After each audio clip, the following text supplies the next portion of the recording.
Hey, and welcome to another short lecture. Today we're going to talk about conflict. So, when we talk about conflict, there's some things that we need to recognize. Most importantly, we need to understand that conflict is common. It's something that you're going to experience, something that you've no doubt experienced already. It's impossible to interact with other people without experiencing conflict. And conflict, quite simply, arises from differences.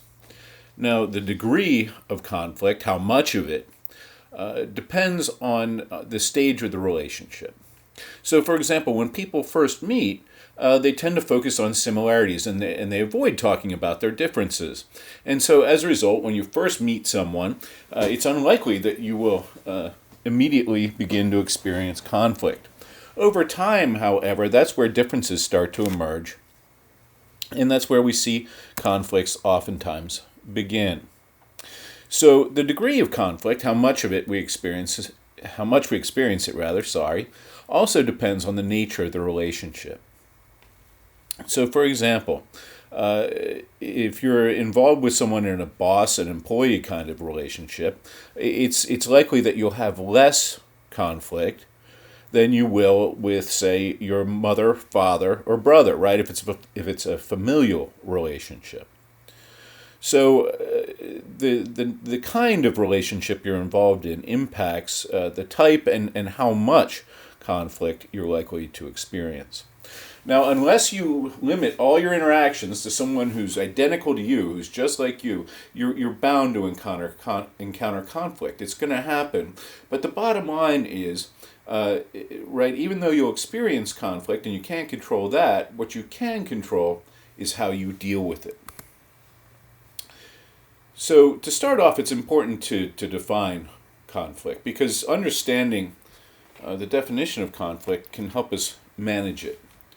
So when we talk about interpersonal conflict, we're talking about the interaction of interdependent people who perceive incompatible goals and interference from each other in trying to achieve or reach these goals. So there's some key terms in here. We're going to unpack this a little bit, and in the slides that follow, we'll talk a little bit about each one of these terms. So key terms here are interaction, interdependence, perception, and incompatible goals. So let's talk about each of these.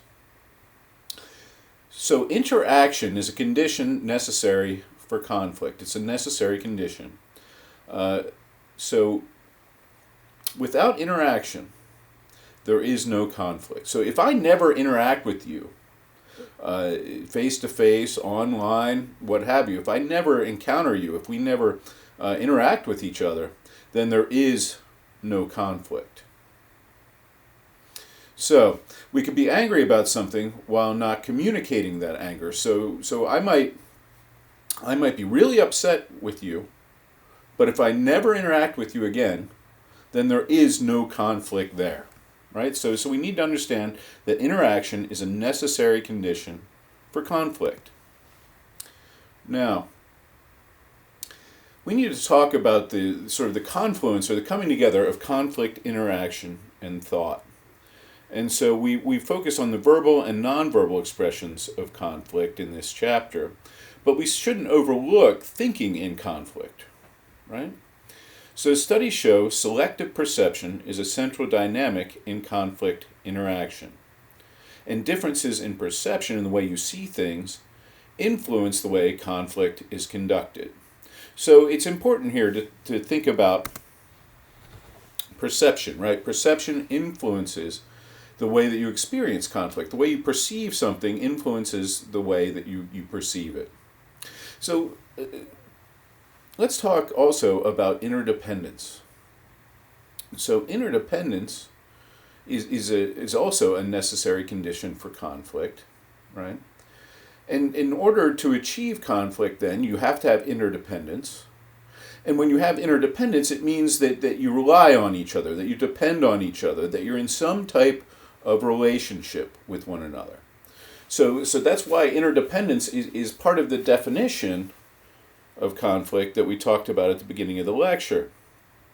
If you're completely independent of someone, then generally you're not going to enter into conflict with them. So in other words, if your fates aren't linked, if you don't rely on each other, if you're not sort of tied together some way, then you're not going to experience conflict with someone.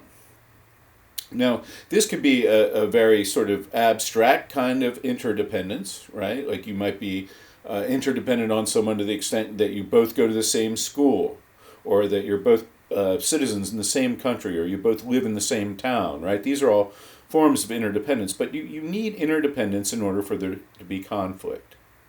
Now, one of the things that's sort of strange about conflict is that many of the relationships we seek most eagerly lead to the greatest frustrations and unhappiness.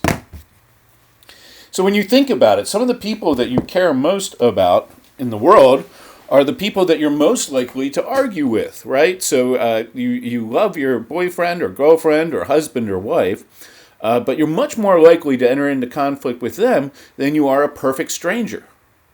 So it's kind of strange in a way when you think about it, when you step back and you consider it, that it's often the relationships that we care about the most where we have the greatest frustrations and unhappiness.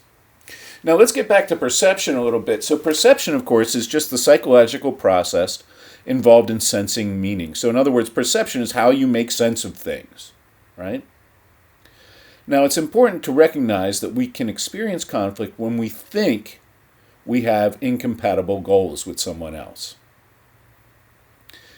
Now, notice I put this in bold and I underlined it. And that's because we don't have to have incompatible goals. We can experience conflict simply when we perceive our goals as being incompatible with the goals of others. Now, likewise, conflict may not result because we believe we have compatible goals when we do not. So there are times when we don't fight with people, even though our goals are incompatible, even though we both can't get what we want. We might think that we can. And so as a result, end up not fighting with someone, not being involved in conflict. And so both of these situations are the result of perception. So again, you don't actually have to have incompatible goals with someone to fight with them, right? You just have to think that your goals are incompatible. Now, what are incompatible goals? Well, the definition of conflict specifies that friction, right, problems, result when goals differ. And so we have to ask ourselves, is conflict goal-oriented? And usually it is, right? Incompatible goals. If I want the last cookie and my son wants the last cookie, right, our goals are incompatible because we both can't have it.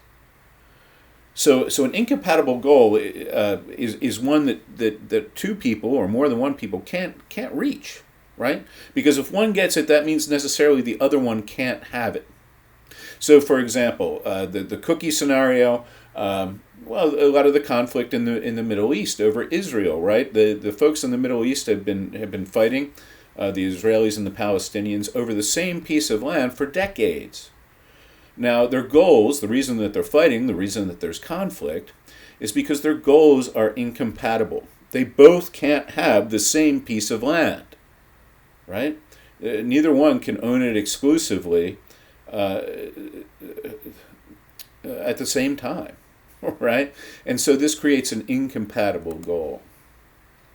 All right, so that's it for the first unit on conflict, and for the next short lecture, we'll talk about types of conflict.